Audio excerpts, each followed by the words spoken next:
on the end of it when I want to take it, um, when I want to, take regular video with it. Interesting.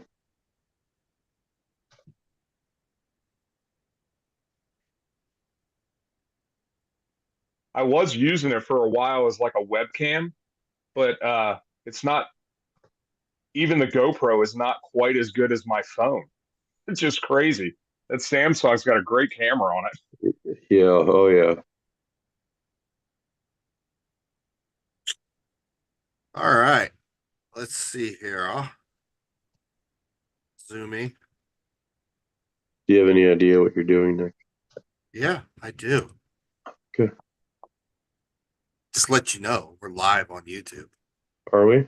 Yes. I'm going to check.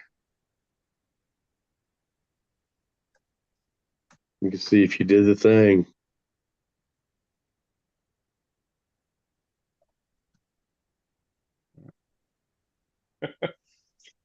Let's see. Oh, yeah. Look at that. Nick's getting the hang of this technicality stuff. All right. You ready to hit record? I've been ready to hit record for the last 20 minutes. Oh, you haven't. You ain't been on here 20 minutes. Whatever. Hi, YouTube. Welcome to the shit show. All right. Here we go. Recording to the cloud. Hello, everybody. Welcome back once again to the Old World Paranormal Podcast. We passed a milestone with our last guest, episode 100, finally in the books. So now we're on our way to 200, starting with 101. So we got a little ways to go, and a short time to get there. Oh, no. No. Said no. Do you even have any idea what that is? Yes. What is it? It's a fucking song. To what? It's a theme song to a TV show. I don't know. Smokey and the Bandit? Something? I don't know. Very good. 70s? Hey, 80s? I'm impressed. Yeah, I'm impressed. I thought maybe you'd embarrass yourself live on YouTube, but that'll come later this evening. We have a long way to go. In a short time to get there. All right. Here we go. Thank you. I'll be here all evening. Anyway, tonight, episode 101, coming off a great interview last week and moving forward. Today, we like to welcome true crime and myths and legends author, game creator, YouTube show host, paranormal investigator. The list goes on and on. As always, I do a little research before, and looking at his Facebook channel, there were probably like 20 or 30 descriptions of what he does. So we'll probably have a chance to break into at least a couple of those. So please welcome to the show a name that Nick could never pronounce, Jeff Ignatowski. Jeff, thank you for joining us tonight and being a part of episode 101. Absolutely. I didn't realize I was the first episode after 100. I feel very special. That's nice. I like it. Absolutely. I was thinking to myself as I'm scheduling out for February, I'm like, who can we get? And I'm like, I remember the guy that said, put the baby in the wood chippers. I'm messaging him. This ought to be man. Oh man, that is it took me a long time to craft that, right? When you're doing stuff at a convention and you're pitching your stuff, right, you got to figure out like what is it that like really like how you can judge if somebody is into what you're saying or not, right? Because you got 30 seconds to sell somebody on something. And I swear, if people start laughing when I start talking about throwing the baby in the wood chipper, I know that they're buying the game immediately. Like, I mean, there's no question. Minimum 75% more chance they're going to buy it if they laugh at the joke, right? Absolutely. And just before that, I always give the ball gag joke too.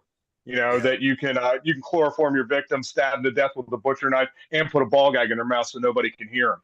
It's great. I had to listen to this for 2 days, Sean.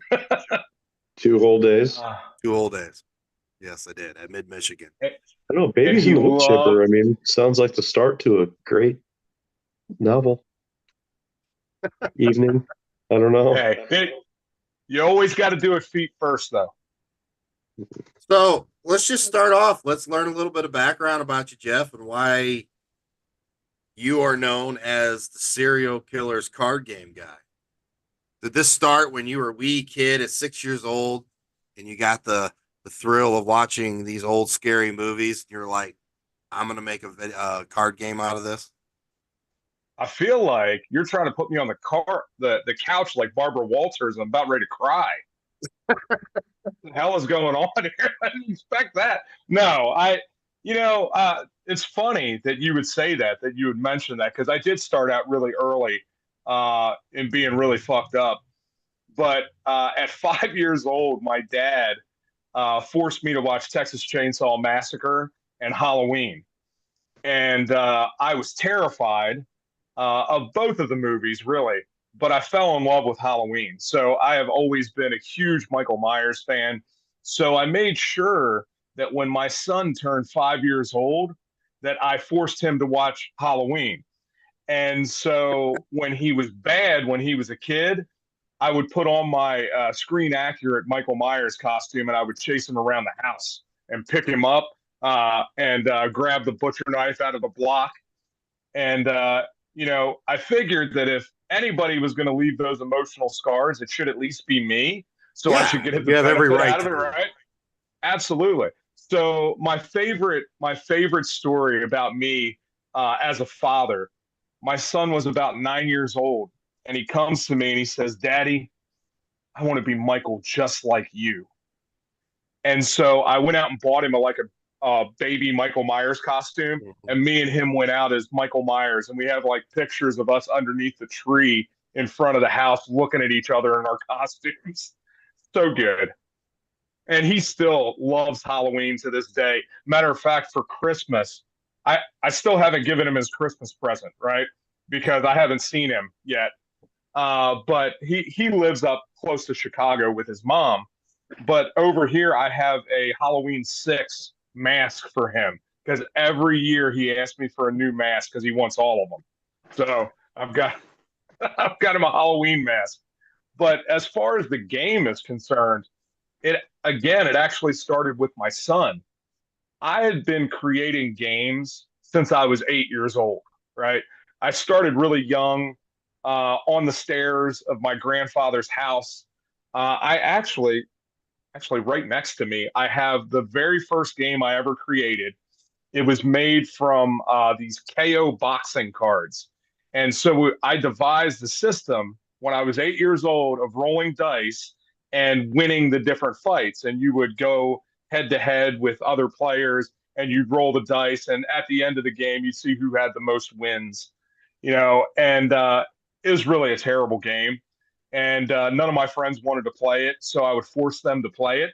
And so it's great now. I don't have to force anybody to do anything. They come to buy it from me. It's great. Like I learned that. But, 30 years later, me and my son are at an oddity shop, and we're there, and he goes up to the counter and he grabs this pack of cards and he says, "Dad, buy me these cards." And my son wants me to buy him everything, like everybody's kids do. And he often gets what he wants from everybody else. So I feel like it's my duty to not give him what he asked for, right? Because I got to be the one to teach him things. Somebody's got to do it. Yeah, so somebody's got to be the guy. So he looks at me and he says, "Dad, give me these cards." And I said, "Well, what are they?" And I looked at them, and they were those true crime cards that Eclipse put out in the 90s. And I said, "Man, I had those when I was a kid. I had the full set. Those are awesome." I said, "Well, how much are they?" And he said, $6 a pack. I said, "Hell no, put those cards back. You ain't getting those $6 a pack cards." And he said, "Come on, Dad, buy me those cards." I said, "No, put those back. You're just going to throw them everywhere. You're not going to do anything with them. I'm not buying you $6 a pack cards." Now, fast forward about 6 years, and I have a set of cards that I made that are trading cards that I sell for $6 a pack. So it's really funny that happened. But that day while we were there, I looked at my son and I said, "I could make these cards." And he said, "Okay, Dad, you could do that?" I was like, "Yeah, I could." So on the way home, it was about a 20-minute drive home. On the way home, I realized that not only could I make those cards, I could make a game out of it. Right. And then I sat home for about an hour and a half and I sketched out the original idea for Killers. It would take me another 3 years to get that idea into an actual game. And then in 2020, I was able to purchase the first real unit of Killers. And then I didn't get to come out with it because, of course, the pandemic and everything for another year. But it was incredible seeing the process. But I'd always been in love with true crime. It's always been a fascination of mine. I grew up around a lot of true crime. My dad knew a lot of people. It's funny. I'm on here with Carboni, and half of my family is Italian, right? I am not Italian at all. I'm half Filipino, a quarter Polish, and a quarter German. But half of my family is all married in Italians, actually, the Rubino family. They were all fronts for the mob in the early 70s, right? They had restaurants, and we lived right outside of Philadelphia. So my dad was friends with Angelo Bruno. He knew Philip Testa.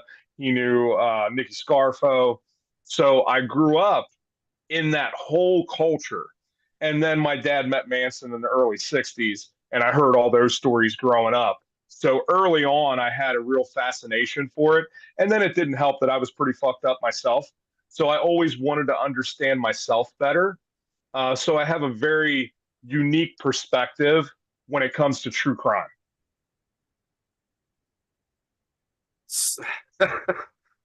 Sorry, that was a lot to unpack. So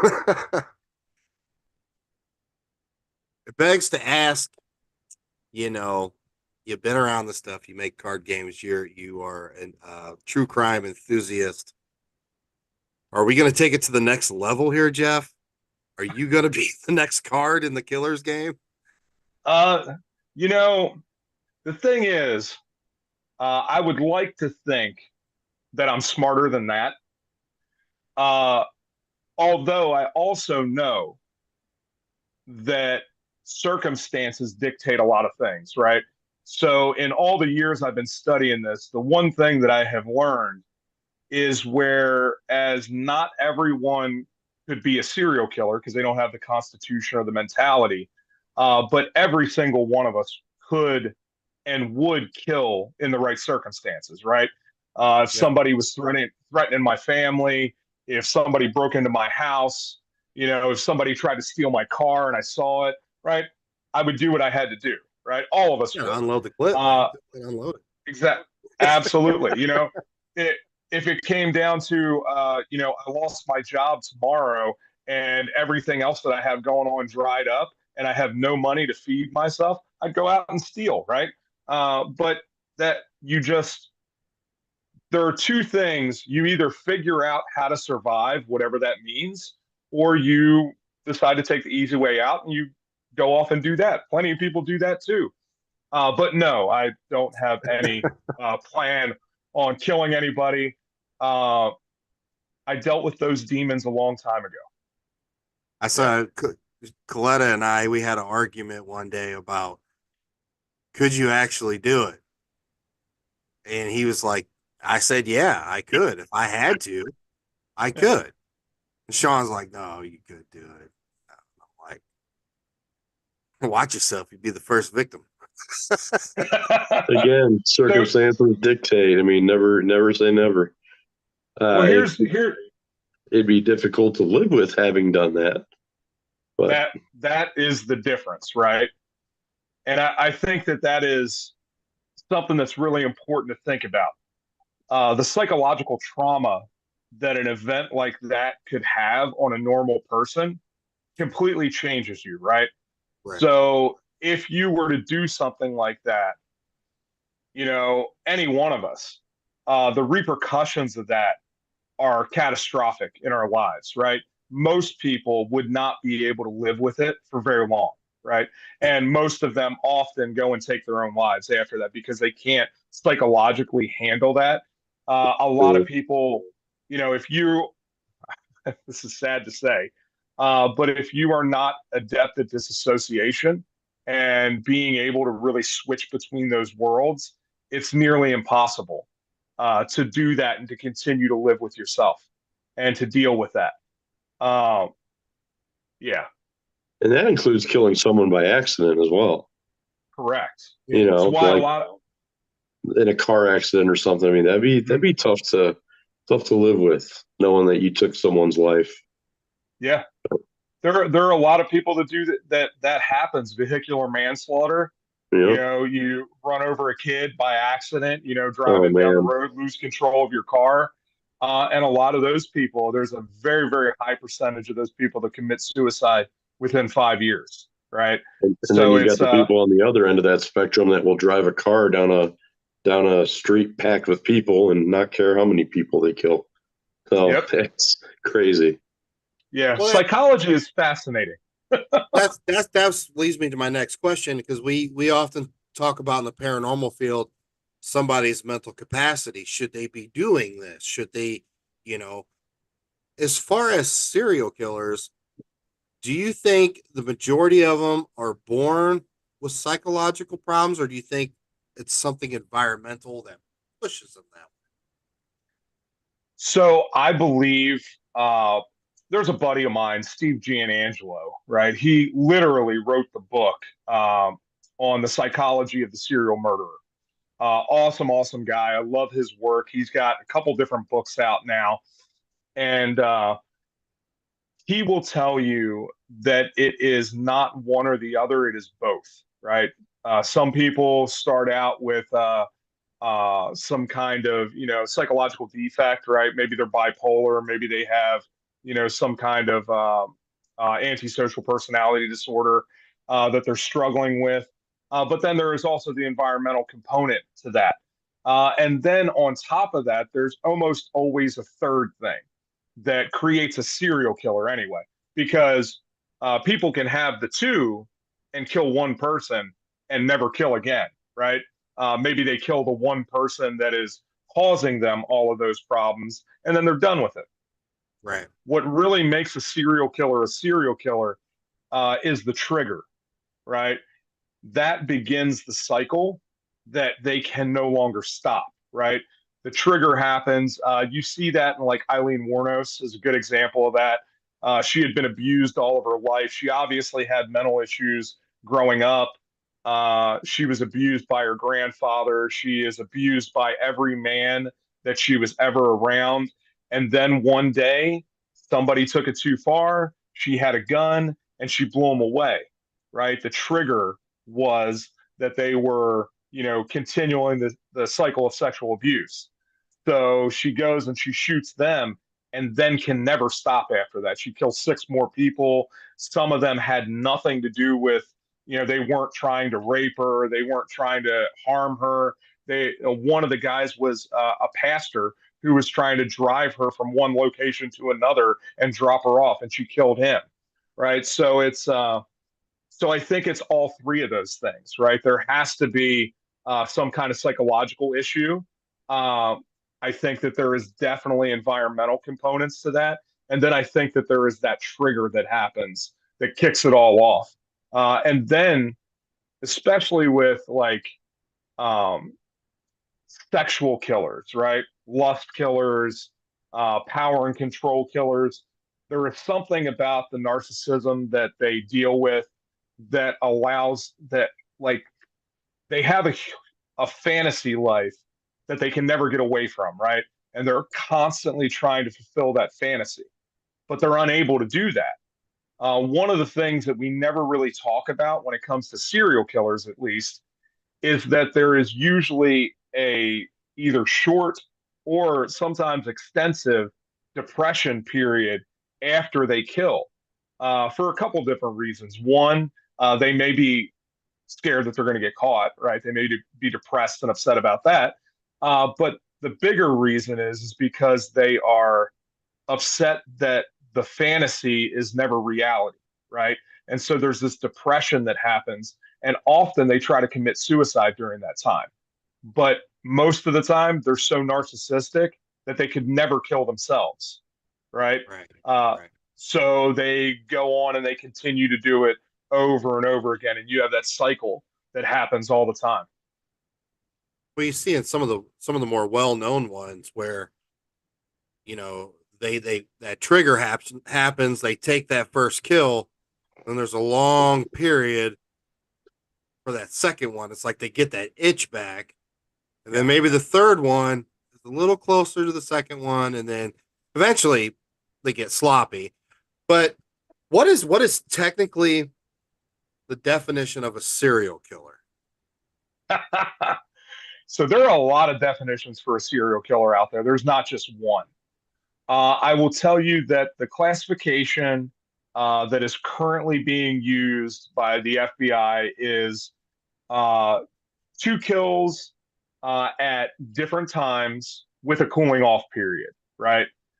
Is what they classify as serial killer. It used to be three with a cooling off period in between each one, which differentiates them from spree killers that go out and maybe kill 30 people at one time Right. and may not ever kill again.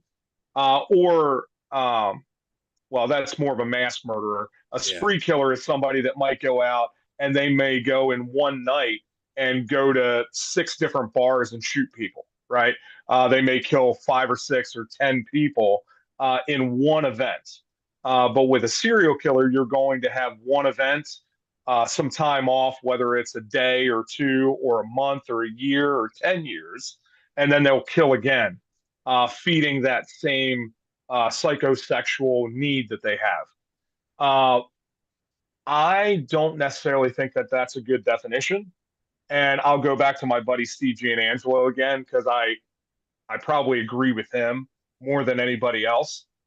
I think that there should be changes made in that, because I believe that it should not have to do with a body count.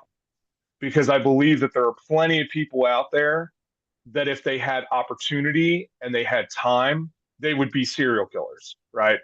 They may never kill anybody, but that doesn't mean that if they didn't have the opportunity, they wouldn't, right? One of the things that we have the advantage of now, which is a great thing, is that our forensics are so good that it makes it next to impossible for somebody to do what like Ted Bundy did, right? Where you go Right. across the country and you're killing 30, 40, 100 people. That's probably never going to happen again. You know, never say never, but it's highly unlikely that somebody would be able to get away with it for that long. We now have things like VICAP. We have all of these police departments talking together. We have national databases for fingerprinting, DNA, and all that stuff, which makes it incredibly difficult for a criminal that's going to do that stuff to get away with it long term, which is a great thing. What I'm excited about, and one of the reasons why I do what I do, is because I think it's important to spread the awareness. I think it's important to grow people's interest in the field within forensics, within true crime, so that we can get better and better forensics, so we can continue to stop these things before they happen, so that there are people that are willing to go out there and develop programs and ways for people to curb those kinds of issues if they're dealing with whatever kind of paraphilia that they're dealing with, so that they don't go out there and harm other people and inevitably kill other people. Right. I mean, my thought process is when you talk like about a serial killer like Bundy or like Dahmer or Gacy or something, they have a certain MO on how they do it. So to me, like, obviously take the mass shootings aside, like the schools and the malls and stuff like that, where something just psychologically triggered in somebody and they can't take it and they go out and shoot 40 people at one time. Where you have these certain individuals that are a little sick. They're obviously sick, but they're a little twisted too. So they're going to go a little more in depth with their killing process, with their selective process and stuff like that. For me, that's what I categorize like serial killers. You know what I mean? Yeah, for sure. There is definitely a different mindset around it. There is, they often talk about organized and disorganized serial killers, right? So organized being somebody like a John Wayne Gacy who has a very specific plan. He has a very specific method on how he attracts his victims, what he does with them, the torture that he does, and the eventual killing and burying of the bodies. Versus a serial killer like Richard Chase, who like was out of his mind, schizophrenic, thought that the government was stealing his blood and killed people because he wanted to drink their blood because he couldn't get his dick hard any other way, right? So, that guy and being disorganized are usually killers that are psychotic.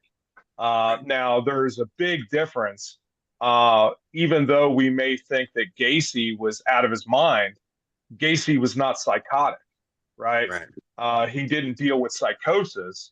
He dealt with, a whole a whole bunch of other antisocial personality disorders, but he wasn't psychotic. Richard Chase was definitely psychotic. So there's a big difference between those two, and that's been like one of my favorite things the last couple months. Because, and we'll talk about this later, but I'm working on a new game that actually focuses on those things, right?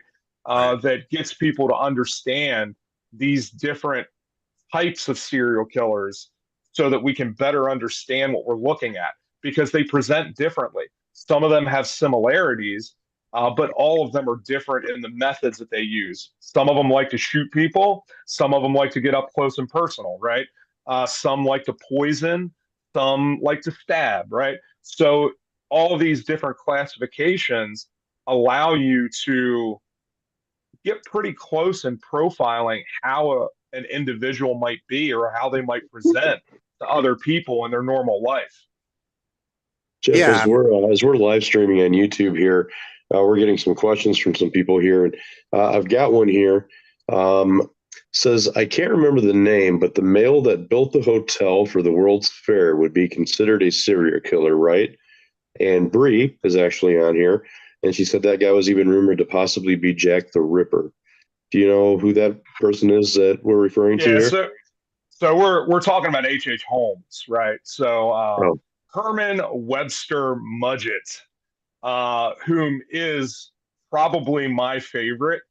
He is definitely very, very interesting. I've always had a thing for kind of the turn of the century quackery kind of guys that like to. He was a huckster, and this guy that would swindle everybody out of their money. I mean, he had several wives. He was like marrying people. He was killing his business partners and stuff. All kinds of wild shit that H.H. Holmes did. Of course, he did It's like build he was the murder living life to castle. the fullest.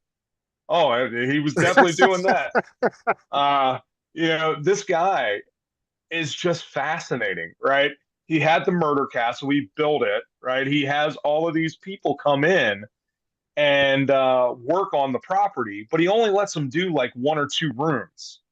And then he fires them, right? Never pays them. He gets rid of them.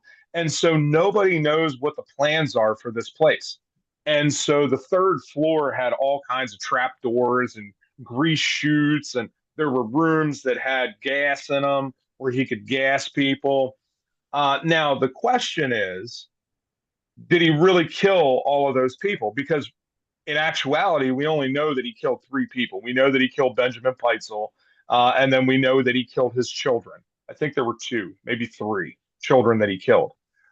So we know that. But we don't know about any of the other stuff. The murder castle itself burned down right after he was put in prison. And so it's interesting because there is a theory that he actually had somebody come to the prison. He told them to burn the place down because he didn't want any of the evidence to be found, right? So there's that theory that that happened.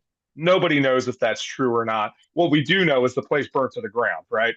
So now the murder castle is a post office, right? And but the basement is still the original basement that was there when H.H. Holmes was there, right? So there are still rooms down there where he would have been doing his dissections, He had the kilns down there and stuff. And I believe it was, I know this is a touchy subject on here, but Ghost Adventures went there one time, did a show there.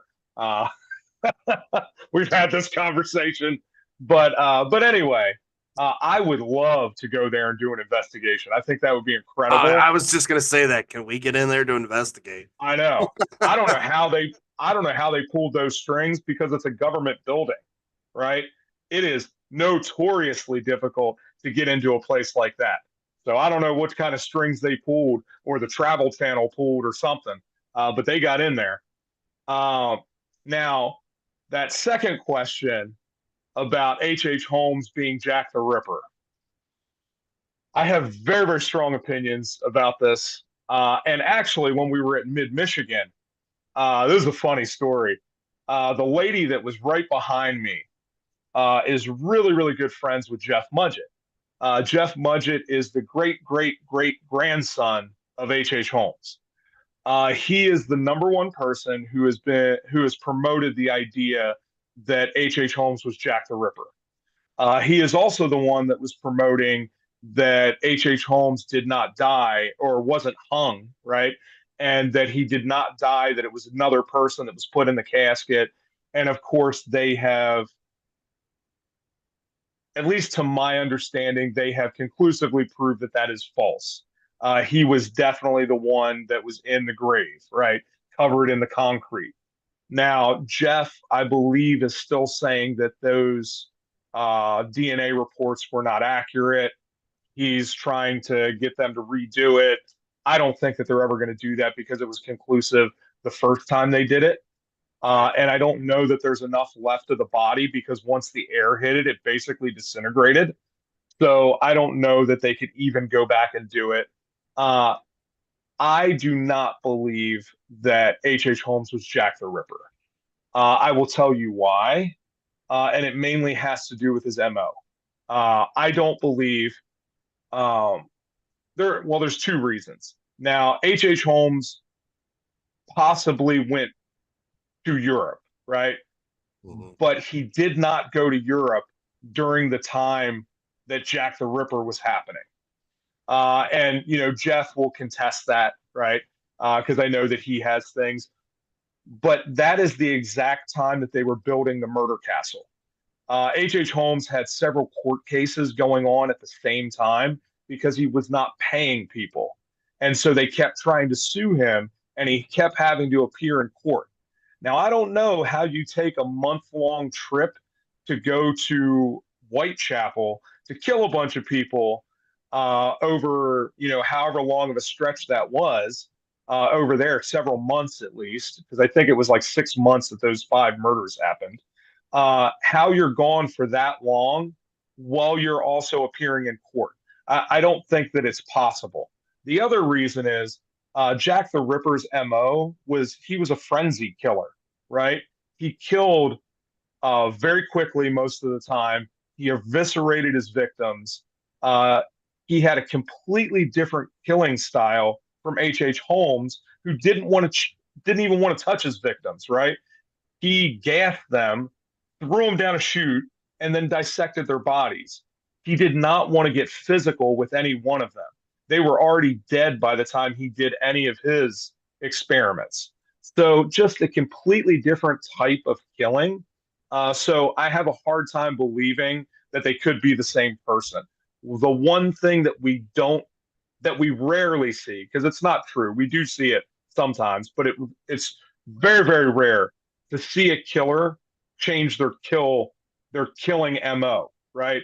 They typically stick with the one because it is what derives them the pleasure and the fantasy. That's what fulfills that. They don't completely switch to something completely different.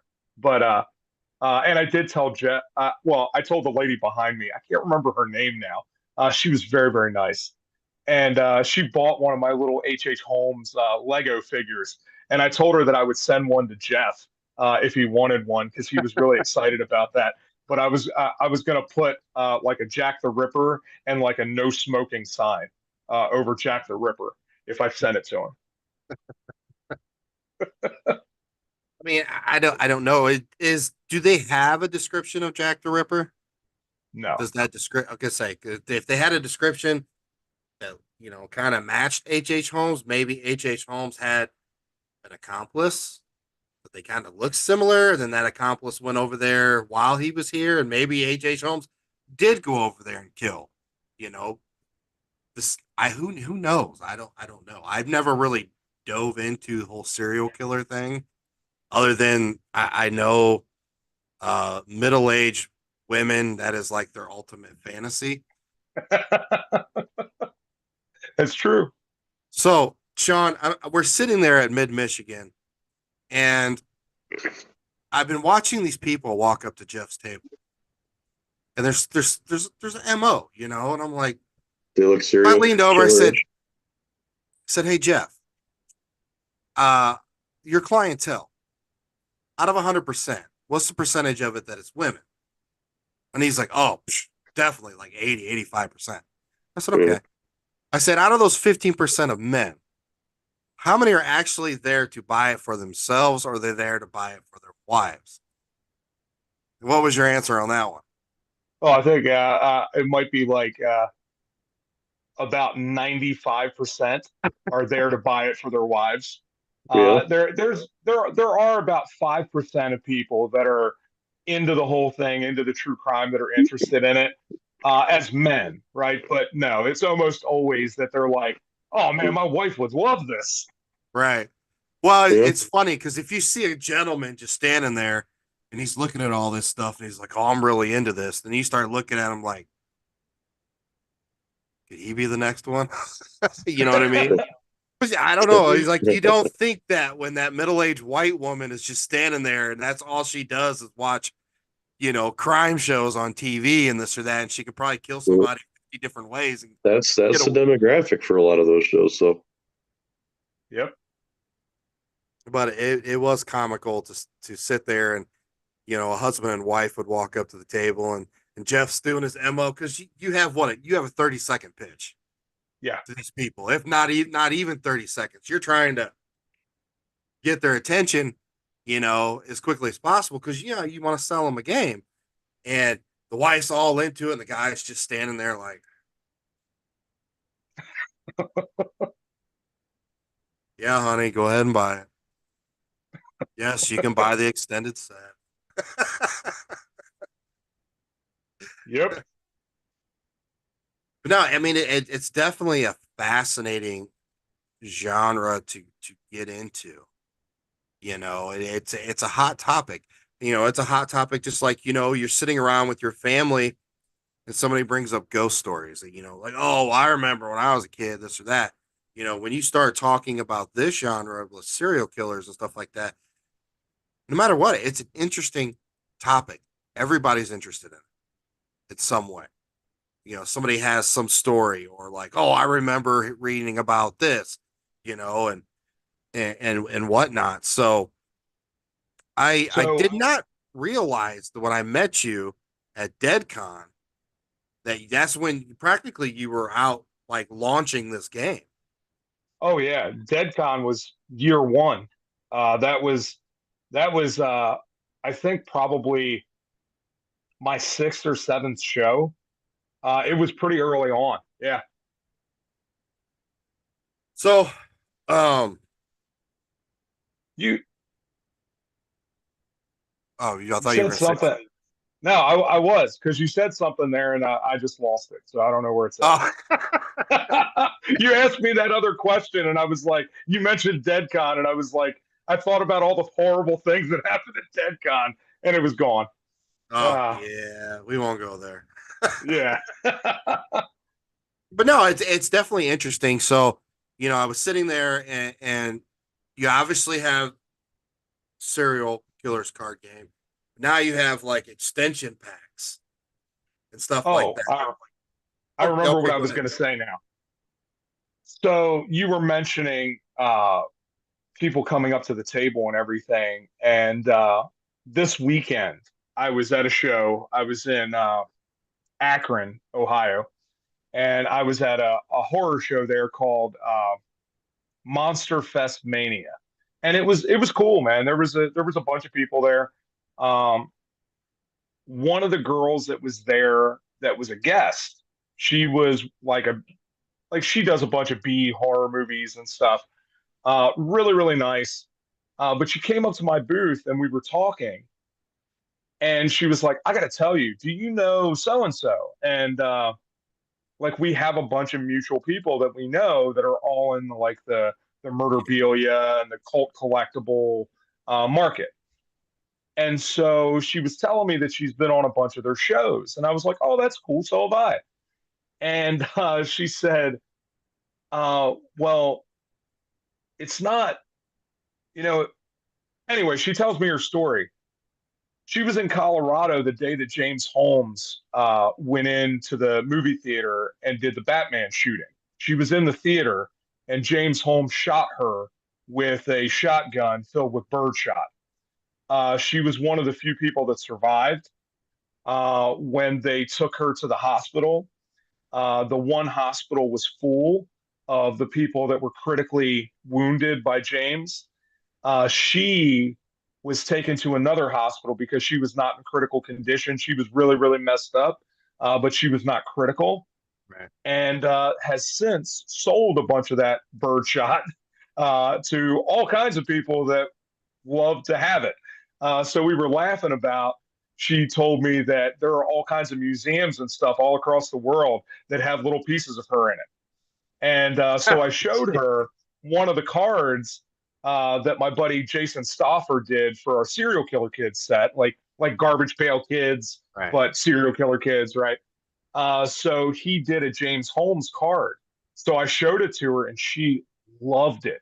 She said she looked at me and she was like, "Look." She brought her boyfriend over, and she was like, "Look, look, I'm in the set. I'm in there." It was, Holy and shit. it's so crazy for me. Like and I meet all these people all the time that have been directly like related to a lot of these crimes. Like I go to Chicago all the time to do shows. You know how many people I run into when I'm up in Chicago that are all like have connections to the Gacy case or to the Dahmer case?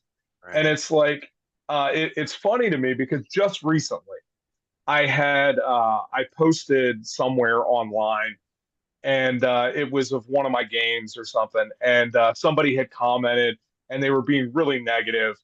And oh, no, no, no, no, no, it wasn't even that.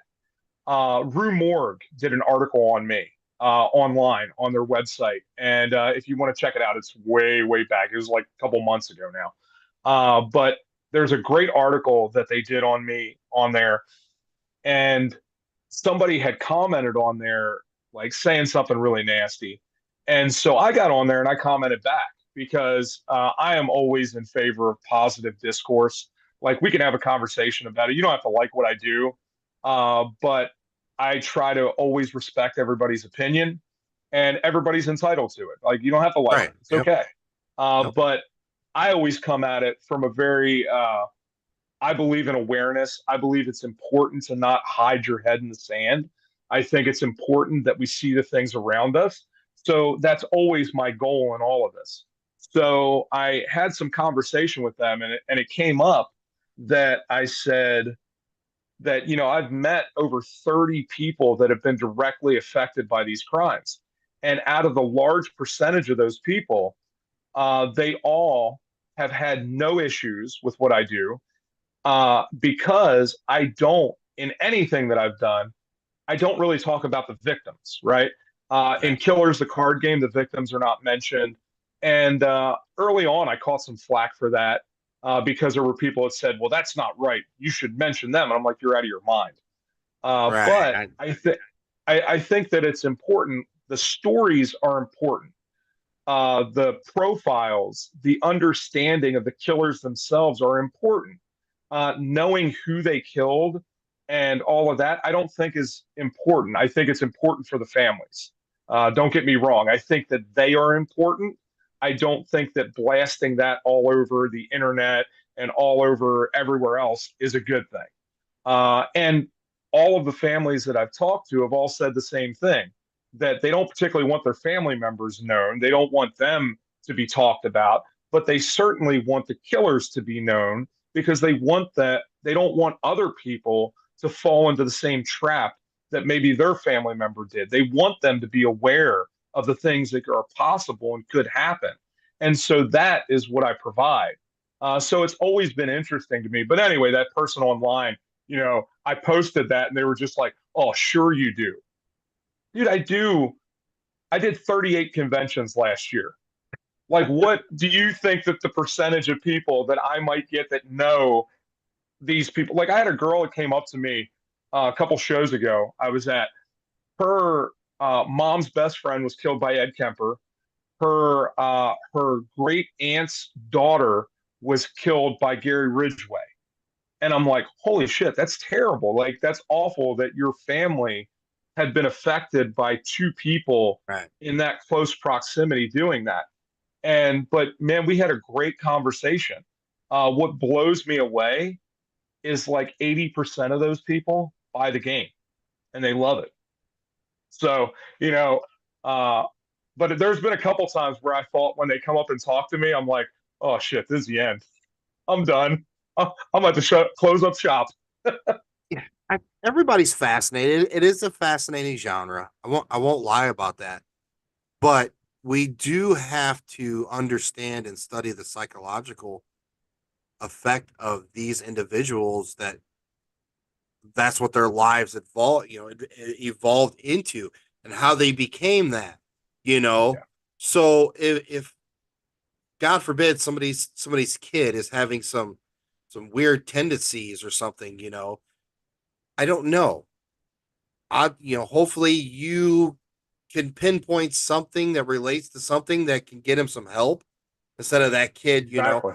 because there's a lot of times like these school shootings and stuff like that where these kids come in, you know, the parents aren't aware of what's going on. The parents aren't looking at their social media. The parents aren't doing this, and this kid's drowning and suffering to the point where he finally snaps and he goes in and he kills 20 other kids, and it's like, oh my God, that kid was so bad. And they look at their parents like, you guys are horrible individuals.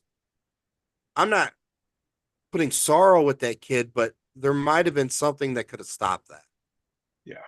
So this whole So, genre just needs to continue to be talked about and studied, yeah. understand. And I agree with you, Jeff. What's the point of putting the victims in there? Yeah. That, you know, um, I think it's interesting. You brought up that whole thing. There's a court case going on right now, and I'll tell you the name because I don't know it right off the top of my head. Let me look real quick here. But there's a court case that's happening right now that's really, really important. There was a school shooting. It's the Jennifer Crumbly case, right? Okay. And so I guess they're actually um, sentencing her, I guess, right now, or they did today. I don't even know what the outcome of that case is today. I'll have to look at it tomorrow because I didn't see it.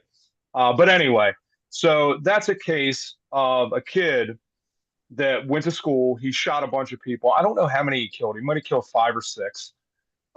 He may have killed more than that. I'm not sure. And if somebody out there is a little bit more closer to this case and has been watching it than I have, comment down there and let me know if I'm getting this right or not. But it's interesting. Sean? Let us know. Yeah, because the parents are on trial, right, for this happening. Now, it's interesting because they bought the kid the gun, right, that he used. They bought it for him like a week before. They were taking him to the gun range to learn how to shoot it. They were called the day that the shooting happened because this kid had written on a test that he submitted to his teacher. He didn't do the test, but he wrote on the test, I need help. I can't stop the thoughts. And he drew like a gun on there. Now, the teacher took that, they gave it to the principal, they called in the parents, and the parents decided to let the kid stay in school that day. That is the same day that he then pulled the gun out and killed a bunch of his classmates, right? So now they are holding the family culpable because there were text messages back and forth between the mom and the son about how he was feeling. And she was joking with him about getting in trouble for looking up bullets while he was at school. And there's all of this stuff. So, like, there's a certain amount of, yes, there are a lot of cases where the parents didn't know at all. And you have to take all this stuff like at a case by case basis. It's not universal by any means. Right. There are some parents that have no idea because their kids hide it from them. There are other parents that seem to be culpable and are helping their kids do that stuff or are actively ignoring the problems that are going on and choosing not to give their kids the help that they need. And there's a lot of issues with that right now in our society. Psychiatric work is incredibly expensive. I understand that, believe me.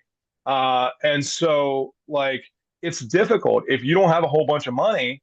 Who can spend $200 an hour to send your kid to go see a psychiatrist or a psychologist? And then that's not even talking about the medication that they are probably going to end up on. And how much does that all cost? So there's a lot of different factors in play there that we as a society need to figure out because obviously, with the rise in school shootings, with the rise in mass killings, something has to change. Something has to get figured out because we are going down a slippery slope in our society. And I think that there are a lot of reasons for that. I guess I'll share some of them.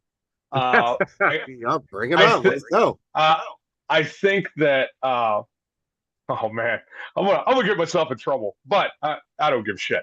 So I think that allowing our kids to be babysat by the TV and by the internet is a huge mistake for families. The fact that we allow our kids to stay in their room 20 hours a day is terrible. I think when there is no interaction, we wonder why our kids are very socially inept. And it's because we don't allow them to socialize. We don't give them the skills because it used to be back in the day when the kids were there, you kicked them the fuck out of the house and made them and go outside and do things with other human beings. And we don't do that anymore. We allow people to sit in their room and then they can do whatever the hell they want. And I don't know about you, but I know myself, if I'm sitting there with my thoughts for too long, it's a problem. You don't want me to do that. Make sure that Jeff is busy because he's thinking bad things, if not. So, like, we need to engage with our children and get them out there doing things to be socially adept with other people and not have this disconnect. I think the other problem is, now I'm going to preface this with saying something else. I love video games, right? I play all kinds of games. I love survival horror games. I love first-person shooter games. However, I believe, and I hope that at some point there's a study on this, I believe the rise of first-person shooter games and allowing people to get so immersed in them has caused a lot of the problems that we have now because it creates a disconnect where we are playing a game and it is so incredibly immersive for these kids that they go out there and they shoot their friends all day long and they respawn and they never think about it and they don't have they're not connected enough to society to understand that it's not a game, right? And so they go out there and they shoot other people and they don't think twice about it because they've been fucking practicing it for the last 10 years nonstop. And we have got to understand that there is a correlation between the two of those. With that being said, I don't believe that video games cause people to kill anybody. I believe that it is the fact that we never allow our kids to unplug from those games and we never give them the other side of life that causes the problem. The games are fine. Go and have fun, blow off some steam, go and shoot your friends, have a good time, but also know that there's humanity out there, that there's a whole world outside of the little box that we're talking on right now. Yeah. Well, I mean, when we were all kids, you're right. You know, you get out of school, you come home, and you're gone till street lights or whatnot. Like you're literally gone. Like you would get yelled at for being in the house. And Yep. you know, there was no social media, there was none of this. So, you know, whatever you and your, I mean, even down to when you were real little, when like 5 or 6, 7, 8 years old, you know, if you were into like GI Joe or like Matchbox cars or anything, like the creativeness of what you and your friends were doing, you know, you don't get this now. And also, if there was an issue outside, you know, you would settle it. Yeah. Like you would, you know, you would fight, you know, take one on the chin. And that's how you solved it. Now it's just like there's none of that. It's like keyboard warrior till you make me snap and then I'm shooting you. Yeah. You know, uh there just has to be a balance, you know, with these video Exactly. games. There really does, you know. You go in and talk to the kid, it's like, you know, why don't you go outside? Call your friends. Or where's your friends? Do you have friends? Yeah, I have plenty of friends. Well, I don't ever see them. Well, I play with them online. Yep. You never actually physically hung out with them? Well, no. And you're like, I'm just sitting there like, how are you friends? I don't that like the, the Gen X part of me is like, I don't understand that connection here. Yeah. Well, it's funny, you know, you look around like, and you look at the malls, right? Malls are dying. Yeah. When we were kids, where the hell did you go? You went to the Went mall to and the hung mall. out. All the kids ran around the mall. We caused trouble in the mall. All right. They're kicking you out of the stores and shit. People shoplifting all the time, getting in trouble. And, you know, we don't do that anymore. Like kids they don't ever go to the mall unless they're with their parents to go and buy something because maybe their parents are nostalgic about going to the mall. But it's funny, like all of those things that were very social are no longer there anymore because in our society, there's very little need for it because everything's online. And that's a scary thing because we're seeing the repercussions of that now.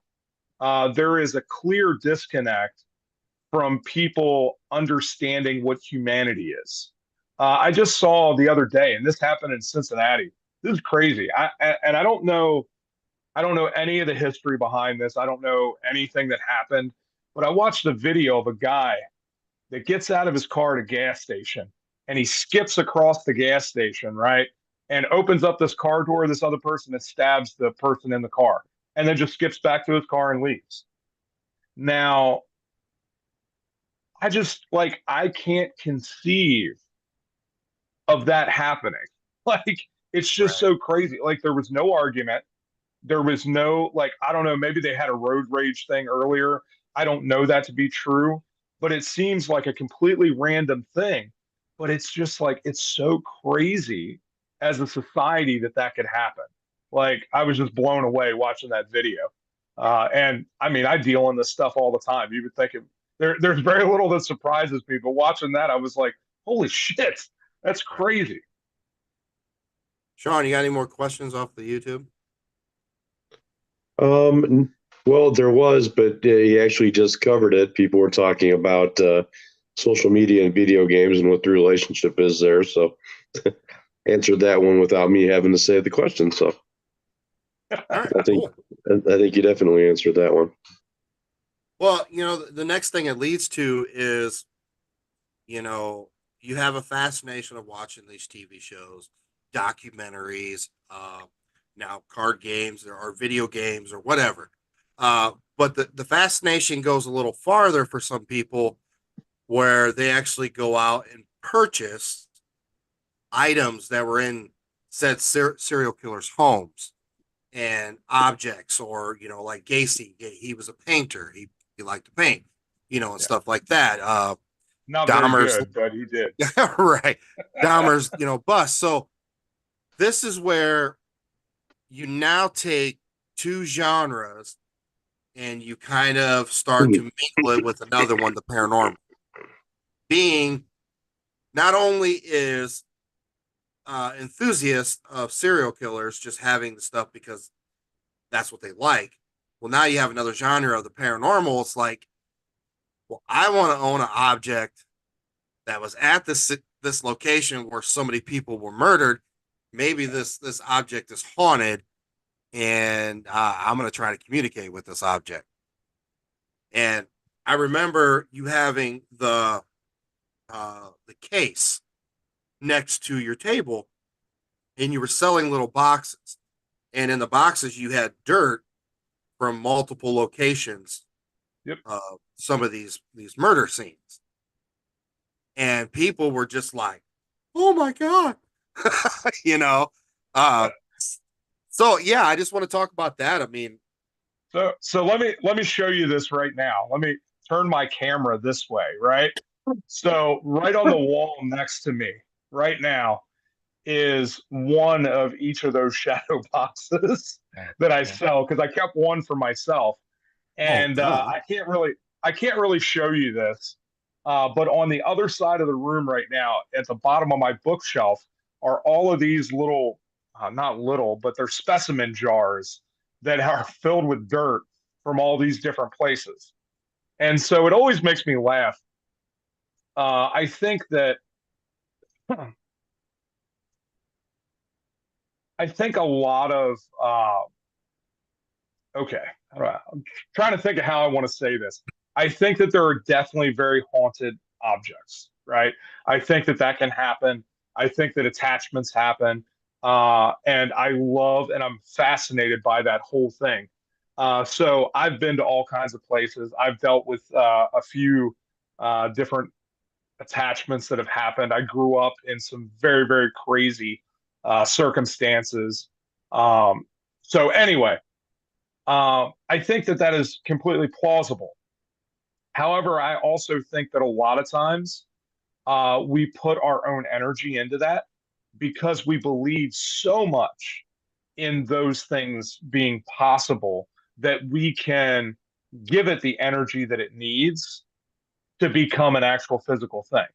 So I think a lot of people are like, oh my God, I could never have that because it's got to be haunted. Often bring that to themselves. Right. Like myself, I've got all this stuff here. I've never had one issue, right? You know, so, but a lot of that's because I don't give it any energy either. I don't pay that any credence. Like, okay, whatever. Often, a lot of the places that I go to, it's been 30 years since there was a body there. So it's really not the same dirt anymore, right? Right. It's there, like it's representative of that, and it is a little piece of that place and that time.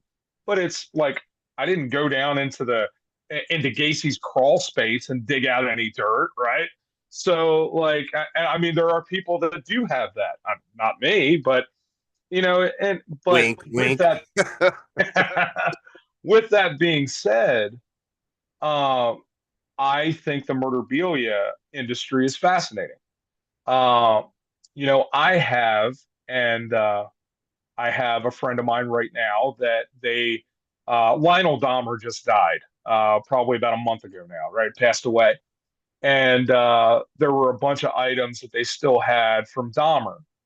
And so I know several people that got divided up amongst. And one of them has a bunch of different items now. And a friend of mine is really, really close with them and asked me just yesterday, or yeah, yesterday, because yesterday was Sunday, Yep. asked me if there was anything that I wanted. And I said, yeah, I'd like to have one thing. Like, I don't need Right. 15 letters or whatever. I don't really care. But I'd like to have one thing just to have it in my own personal collection. So she was like, I'll talk to him. Okay, cool, whatever. Hopefully it doesn't cost me an arm and a leg, literally. Like, we try to avoid that, right? Uh, Well, it's but like, you know, what's the family's thought process? Okay. So let's say you're the family of a serial killer. This person gets caught in jail, process of going to prison, or killed himself, or whatever. I mean, obviously, at some point, the property and some of the stuff is going to be released back to the family. Some of it's evidence. But do they automatically just think we got to keep this stuff because we're going to make a shit ton of money off this? No, I think most of them want to get rid of it. Uh, at least the ones that are like when we're talking about the serial killers families, often they're very ashamed by it, and they don't understand how this could happen. So a lot of times they'll want to get rid of a lot of that stuff because, especially somebody like Dahmer, who spent several years in prison before he died, he had a lot of stuff, Yeah. and so they would take it and put it in the basement, and they just tried to kind of hide it away because they didn't know what to do with it, Right. and they at the time didn't realize that it was going to be worth anything. These letters that people sent them and everything, and now there's a whole industry around that, but I don't think that they wanted to keep it. I know that most of them kind of gave it away to people that they knew were interested in it, might want it, or might want to make a little bit of money off of it. So no, I don't think that they think that most of the time. Usually, they are trying to just get rid of it because they don't want to have any attachment to it anymore, because it's very difficult for them to deal with.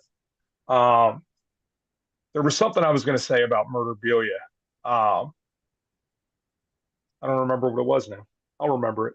Well, this is like an hour and a half conversation about trying to put days and days and days of conversation down to an hour and a half. So yeah, like your mind slips. Like I want to get this in, but I don't. You know what I'm saying?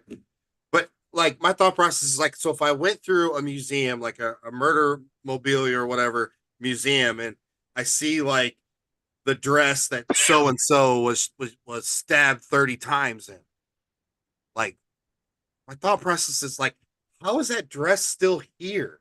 How did that not just get like pitched by the family immediately or destroyed at the coroner's office or was kept in evidence? Like, how in the fuck did you get that? So usually, um, so things like that are actually part of a murder scene, right? Usually, that's not what you see come up.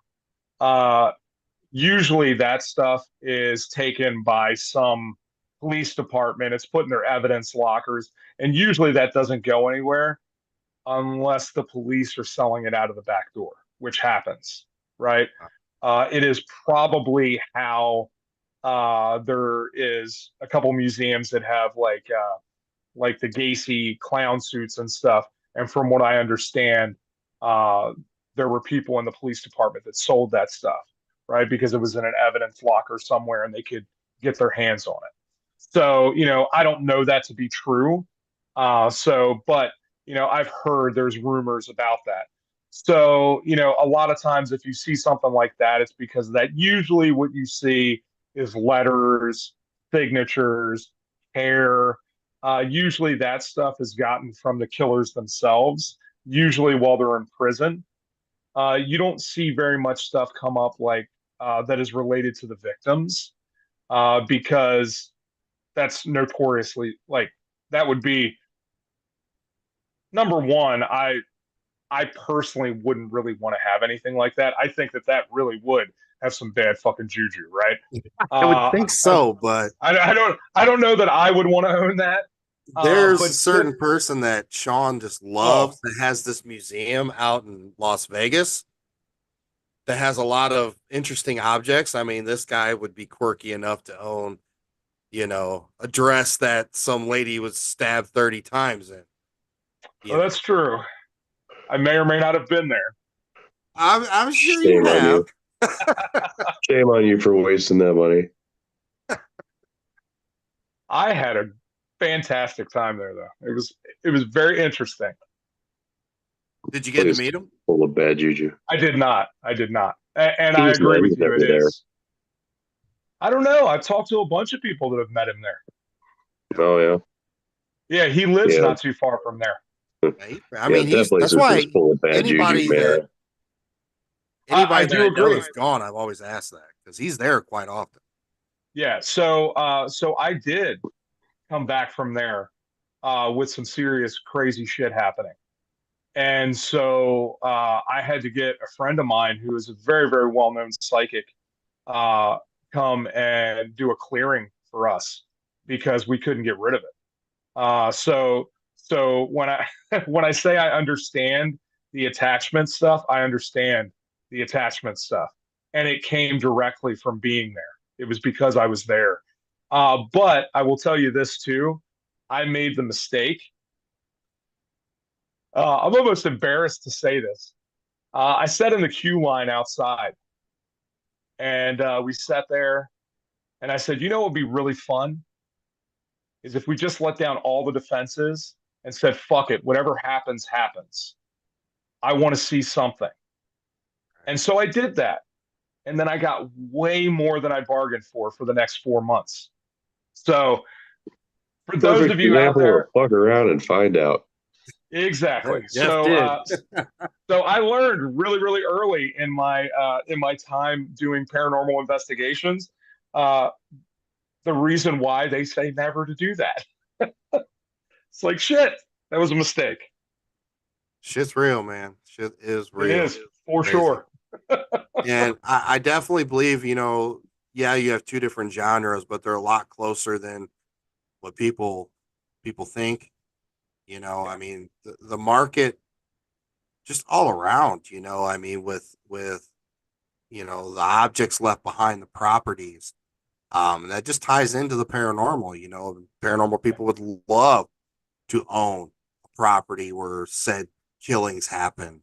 What would be better PR publicity to come in and rent out the night for investigating than going to a serial killer's location where they would have a 2-year wait list. So I will tell you that I have been seriously working on pitching the idea of doing that. There have been several people that I've talked to about it, and there is some real interest in doing something very focused on merging the true crime and the paranormal because it's so closely related. And I think that the show that shall not be named, tried to do that, but they didn't do a very good job of it. And so I think somebody that has a real true crime background and a passion for that can really give the history as well as go and do the investigation part of that, I think could do an incredible job. I think that people would love it. And yeah, I'm still trying to get that one to go. All right, so out of all the serial killers, the most popular ones, which one is still like the king dog of all serial killers in your eyes? So you're asking me which one is my favorite or the most interesting to me? Okay. Because if you're asking me who at least American, who the American serial killer that killed the most was Samuel Little. He was probably, well, he confessed to 93. I believe that they linked about 70 plus to him directly. But he's fascinating. Actually, I just started reading a book about him today, oddly enough. But my favorite has always been H.H. Holmes. With that being said, when I started writing my own book, maybe it's because I studied a lot about H.H. Holmes already. When I did a little deeper dive, I wasn't as interested as I thought I would be. Mm-hmm. And who really jumped out at me was Gacy. I really, really got into that case. And when you go and you buy my book that comes out in April, you'll see that like when I get to the Gacy chapter, I get really, really into it. Part of that may be because I know people that are really involved in that case. Right. I'm friends with Bob Motta Jr. His dad was Bob Motta Sr., who was Gacy's defense attorney. I'm friends with Bill Kimberlin. Well, not Bill Kimberlin. I can't remember his last name. I always get it wrong. Son of a bitch. Anyway, he wrote the book Omnipotent. He was a detective. William... God, why does his last name escape me right now? But anyway, Dorsch, Bill Dorsch. There we go. Man, came to me. But anyway, Bill was a retired Chicago detective, and he ended up being a whistleblower and he actually knew Gacy, ate in his house, and he saw Gacy one night outside of one of the properties that he managed at like 3 in the morning holding a shovel.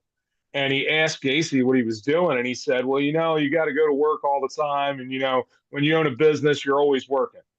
And so, like, he didn't really think anything of it until after they found 33 or 29, 26 bodies under his house, right?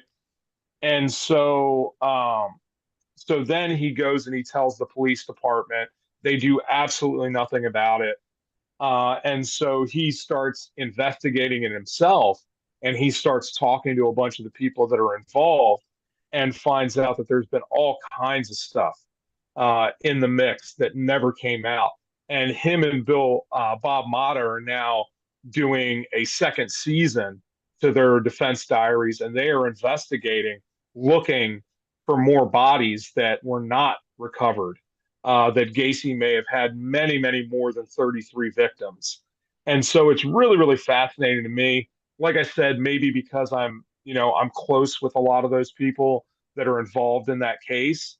And so I think it's just fascinating. I think Gacy's personality is very interesting. The way that he presents, that he, was out there, that he had a very big personality, that he was also, thought of as kind of a creepy guy, but they still let him in to do things. But he was out there like picking up kids from the Greyhound station and raping them and all kinds of stuff. It's very interesting. Huh. Yeah. It's just a fucked up genre.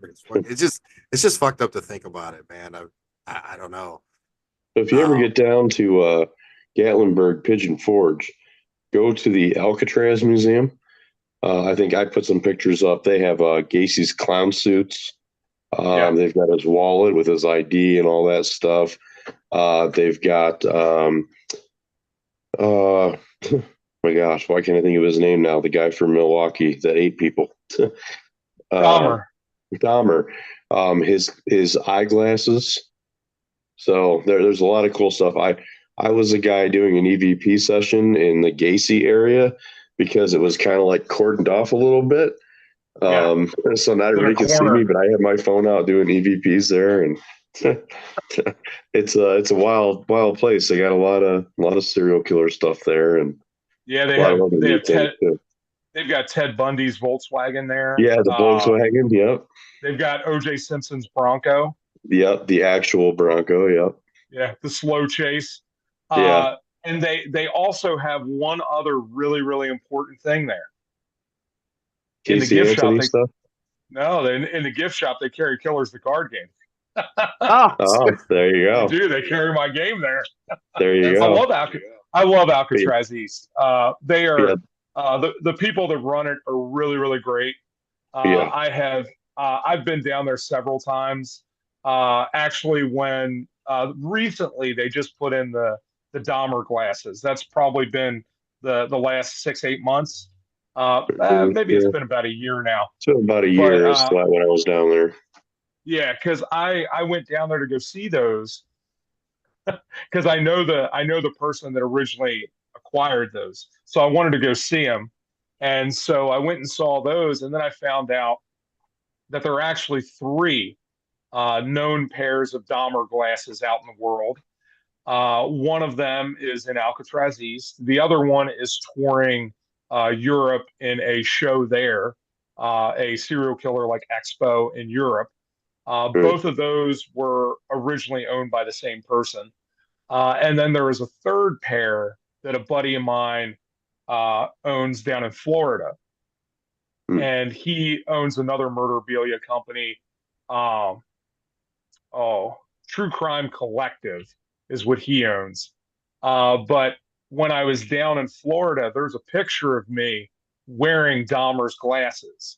And that was the Florida set of glasses that my buddy Jordan owns down there with True Crime Collective. I went down there and I was running a booth across from him. And this is a really funny story. And all weekend I was seeing he had those glasses in a little display, right? And we're sitting there. and I'm like looking over it. I'm like, I keep getting this weird fucking feeling. And I'm like, I keep looking and I'm like, dude, if I put those fucking glasses on and I can see perfect, do I have to eat everybody in the room? Oh, shit. Right? Like, is that a thing? So like I went over to him and I asked him, I said, man, Jordan, I was like, how many times have you worn those glasses? And he's like, well, I put them on a couple times for some pictures and stuff. And I said, do you ever put them on and think you got to kill everybody if you put those on? And he looked at me and he said, I've never thought of that, Jeff. And that makes me not want to talk to you anymore. Yeah, I right. was like, brother, I've been thinking about that shit all weekend long. I can't stop thinking about it. So I asked him, like, we were getting ready to pack up, and I said, is there any chance that I could put those on? And he's like, for you, Jeff, would anything. He was like, just be really careful because they're very fragile. They've been sitting in a fucking basement for the last 20 years.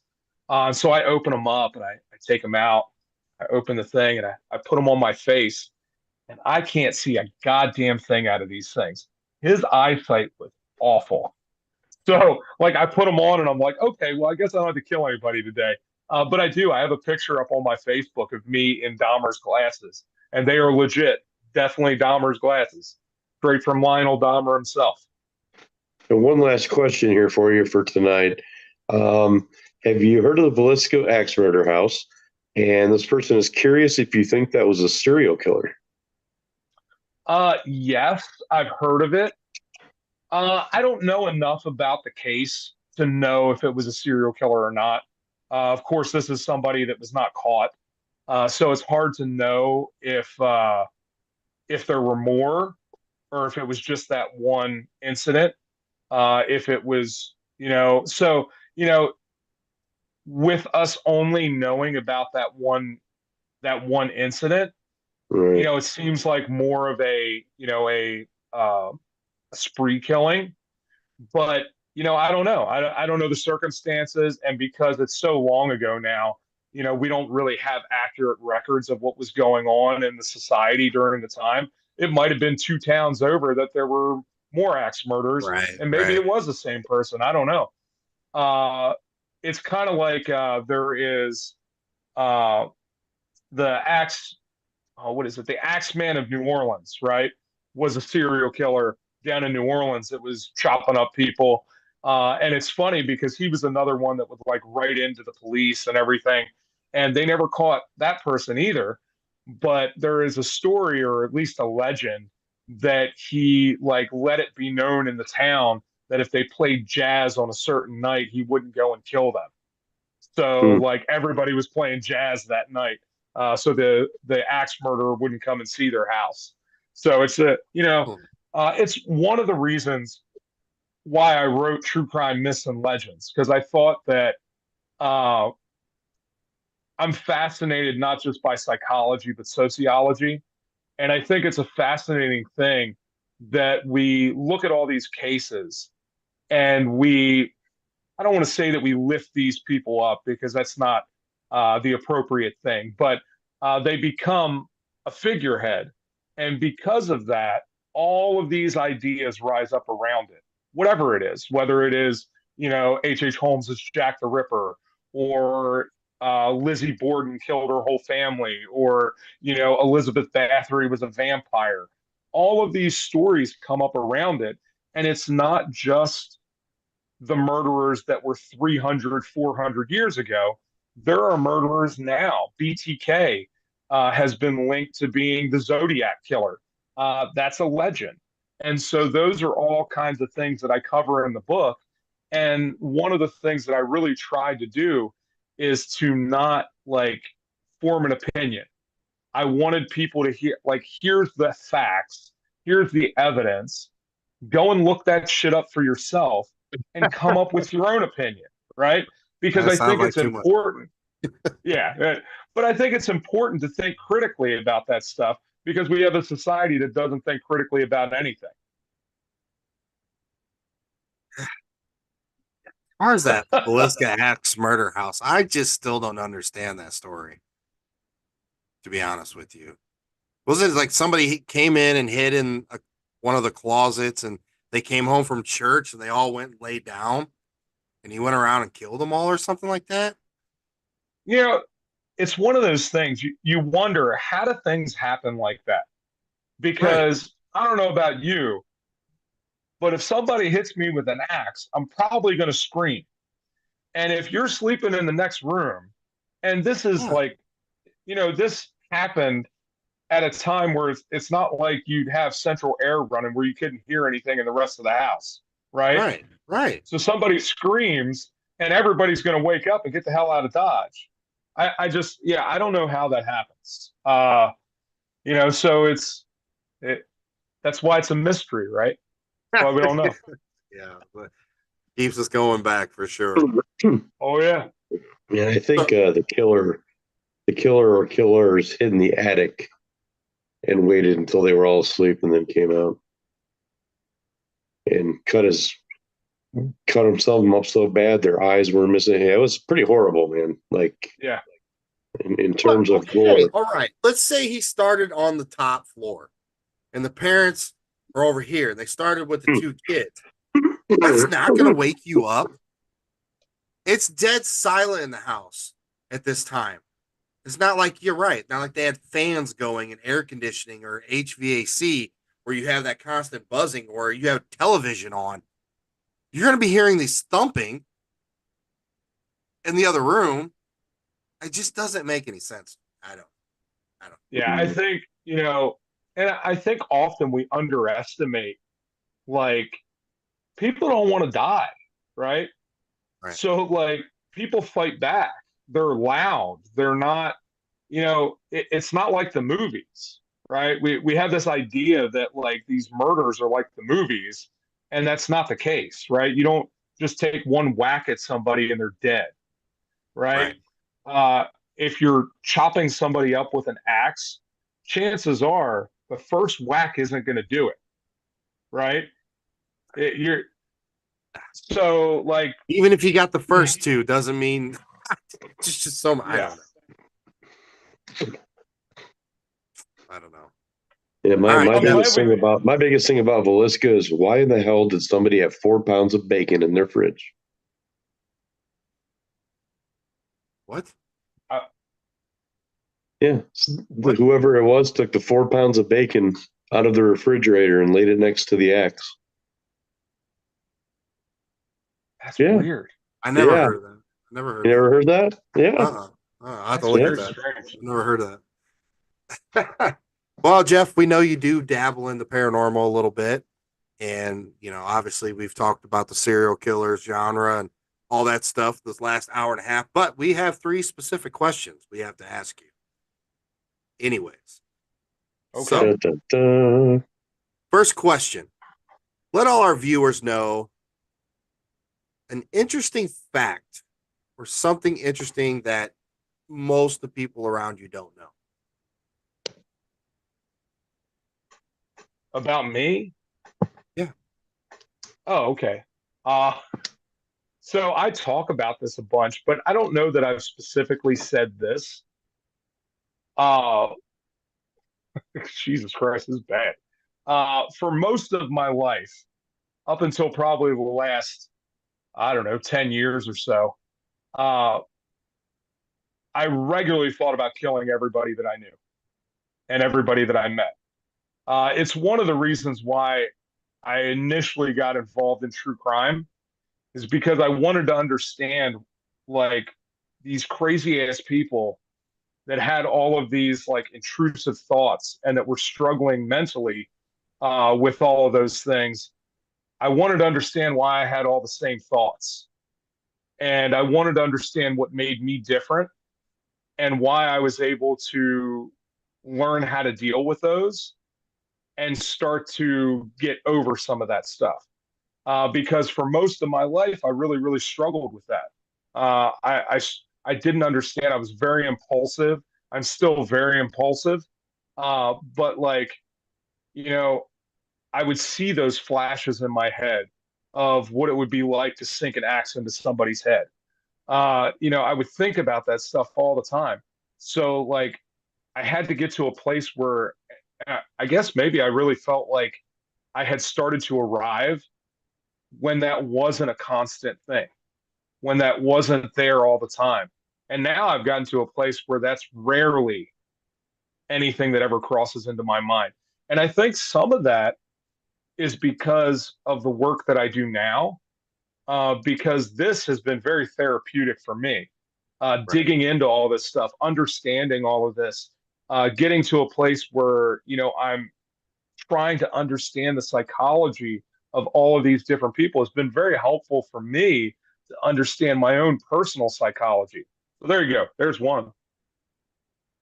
Well, it definitely makes sense, and it's a you are the prime example of why it is important to study and understand all this.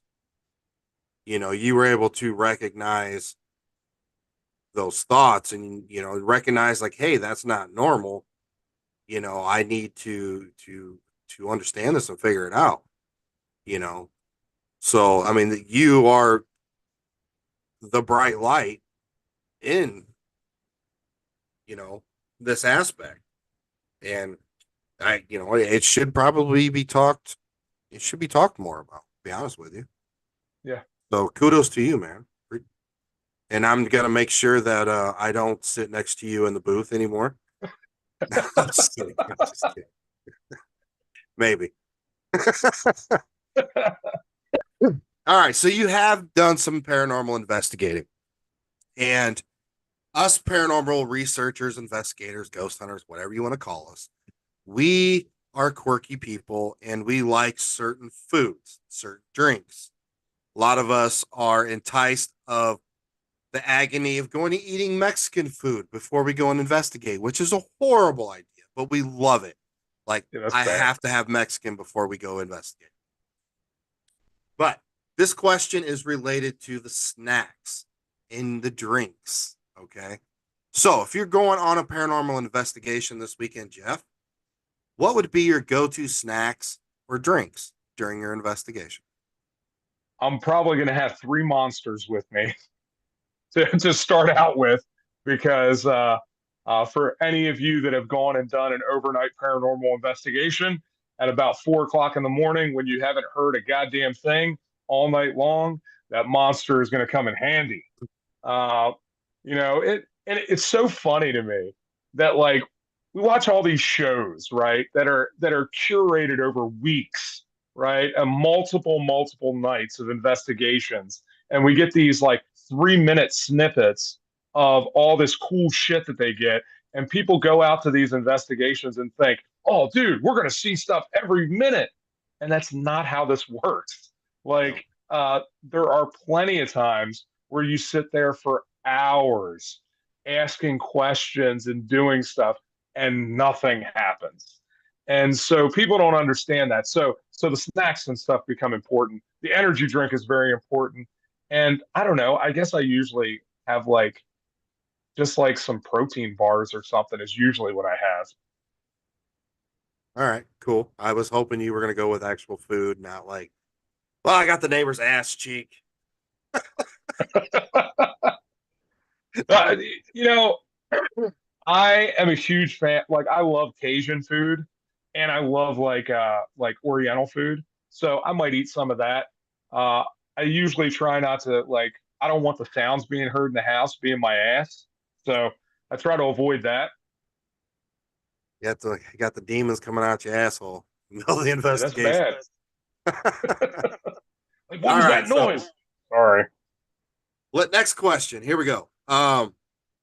So you got one night, one investigation. You are only allowed to bring three items, three pieces of equipment to investigate. What are you going to bring? I would bring my I got this new piece of equipment that is fantastic. It's like a fucking paranormal multi-tool, but it is the Chattergeist Touch. Oh yeah, yep. Yeah, I got one of those. They are incredible. And so I got to talk to the people that make those. Um, and for whatever reason, me and the owner uh, have a lot in common. So we had a very long conversation about all kinds of stuff. Super, super cool people. I'm excited to see all of the updating and stuff that they're doing to it. I'll be really, really excited when they get the battery pack for it done, because that'll be friggin' awesome. But yeah, but no, I would bring that for sure. I would definitely bring uh, a camera of some sort, and then something to record EVPs, because those are the probably the three things uh, that I find that we catch most easily. Yeah, I mean, audio. I mean, it's so hard to get anything video. Yeah, There, and especially if you're dealing with something intelligent, man, they know what you're doing. They're 10 step ahead of you. So, no, I mean, we have, I believe Bree has a chatter, guys. I've only used it a couple times. I mean, we have so much different stuff. yeah. But yeah, there's a lot of people that like to use that device. So we'll see what the new updates and the new things they come up with. It'll be interesting for sure. Well, Jeff, the show is all yours now, buddy. I know you have a lot to plug away. So let people know where they can after their Thanksgiving dinner this year, when the family's all together, they can pull out the Killers card game and the extension packs and everything else. Yeah, so all of that stuff you can get at scorpionlairgames.com. That's my website. That's where most of my stuff is. On top of that, I have a link tree that will get you to everything else. So that includes my Etsy shop because I have apparel. I've got shoes. If you want to get some good old Dahmers and wear those, or some Helter Skelters, I make shoes too, which is crazy. But yeah, those are on my Etsy shop. If you go to Linktree /Killers TCG, that will get you to all of that stuff. But I guess like the two things that are coming here in the near future, the newest thing is my new game that is going to hit Kickstarter on March 12th. And I don't know. If you go to that link tree, there is a link on there to go directly to the Kickstarter. And I'll tell you this: we need people to go there and like we have a pre-launch thing right now. It doesn't cost you anything. Go up there and sign up and click the notify me of launch, because that gives me a good indicator of like if my campaign is going to be successful or not. And so I'm busy trying to build up that list. But the game is really cool. I have one sitting right here. It's the Profiler. So the Profiler is a social deduction game. You play it. It's a big party game, so 6 to 15 people. But this game, you got 60 minutes to figure out, to investigate the crimes, to interrogate the suspects, to arrest the killer, and figure out what kind of killer they are. So one of the people in your group is going to be a killer. The rest of the people are going to be townsfolk. There may be, there will be an FBI agent. There may be a medical examiner. There may be a forensic biologist, and they will be able to look at the different evidence. So you'll be going through like police reports, medical examiner reports, and laboratory reports to get evidence to figure out who the killer is and what kind of killer they are. And then, of course, the killer is trying to bluff that whole time and try to last out the 60 minutes so that they win the game. Right. So it is basically like playing a live version of CSI. It will be for sure the #1 true crime party game when it comes out on March 12th. So go there and check that out. Click the notify me button of that. And then the other big thing I have coming out in April is my book. So True Crime Myths and Legends is was my title, but I got picked up by a publishing house. So nice. I didn't think that was going to happen. My friend EJ Hammond wrote a book about Bundy called Memories of the Beast. And so I've been good friends with her for probably the last 3 or 4 years now. And so I asked her to write the foreword of my book. And so she told me, okay, finish the book and I'll write the foreword. She was like, because I need to read it first. And I was like, all right, fine. So I got it done. I finished writing it. I sent it to her and she read it. And she was like, Jeff, you need to, like, I had planned on self publishing and I planned on having it up on Amazon by January 15th. Well, about a week, 2 weeks before that, I sent it out to 3 different publishing houses on the recommendation because EJ said I needed to do that. And all three of them picked it up and were interested in it. Two of them were bullshit, but one of them was an actual publishing house. And they were really interested and is currently going through the editing process now. And they're doing some testing on what the final name of the book is going to be, what the artwork and everything is going to be. Because I had artwork planned out because I was going to launch it on the 15th. Right. And so so they picked it up and they were like, hey, there's no way in hell we can get it done that fast, but we can get it done by April. So now we're looking at an April release. But this publishing house has 4 New York Times best-selling authors in the true crime space that write for them. So it was really cool to be one of the people there. My buddy Bill Kimberlin writes. He has a couple books that are out by them. And then my friend Laura Brand also has a book that they just released on the Bittaker and Norris case. Awesome. So, yeah. Congratulations, man. That's huge. Thank you. That's huge. It's been crazy. So, one more thing. So, we've gone through so many different topics and diving into different things, but we didn't really actually talk about the game and how you play Killers, a card game. So, run through that real quick before we let you go. Okay, so Killers, the card game, is a cross between D&D and Magic, two of my favorite games. But in Killers, you get a stable of 5 killers, which are it's all card based. So you get a stable of 5 killers. Your goal is to get 10 kills or be the last killer standing. So the game was originally intended for people, well, is still intended for people to be able to get into the mindset of these killers, right? I wanted people to be able to have a safe space where they could explore some of that and understand, because I've always felt like the best way to understand something is to step in that person's shoes. So I created an RPG that allows you to be the killer and to explore some of that and understand, like, why would somebody go after this kind of person? Why would somebody use this kind of weapon? And so all of those things you can do in Killers, the card game. So you have to abduct and kill your victims. You have to avoid the police from finding your evidence. And then you also have to avoid the other players because they can screw you over too. But we've got like 5 expansions. We've got organized crime, world of serial killers, lady killers, cults, and then we just released mass murderers. So that one's a lot of fun.